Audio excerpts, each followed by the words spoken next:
J24/7 માં આપનું સ્વાગત છે। સાંદલી મદીના મસ્જિદ સામેની પાળની અંદર હિટાચી મશીન દ્વારા હાથ ધરવામાં આવેલી કામગીરી દરમિયાન હિટાચી મશીન વીજ વાયર સાથે અથડાતા મસ્જિદ આગળનો વીજ પોલ તૂટી જઈ અને મુખ્ય માર્ગ પર ધરાશયી થયો હતો। ઘટનાના સમયે પુલની નજીક ઊભેલી એક મહિલાને ઈજાઓ પહોંચતા સારવાર અર્થે ખસેડવામાં આવી।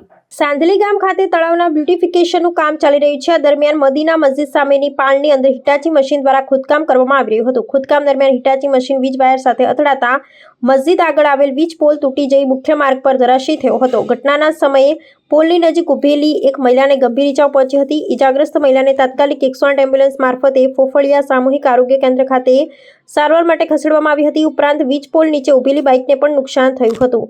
સ્થાનિકોના જણાવ્યા મુજબ હિટાચી મશીન ચાલકની બેદરકારીના કારણે વીજ પોલ તૂટી પડ્યો હતો અને જીવતા વીજ વાયર પંચાયત જવાના મુખ્ય માર્ગ પર ફેલાઈ ગયા હતા, જેના કારણે ભયનો માહોલ સર્જાયો હતો। સદનસીબે કોઈ જાનહાનિ થઈ નથી, પરંતુ મહિલાને ગંભીર ઈજાઓ પહોંચી હોવાનું જાણવા મળ્યું છે। ઘટનાને પગલે સ્થાનિકોમાં રોષની લાગણી જોવા મળી રહી છે।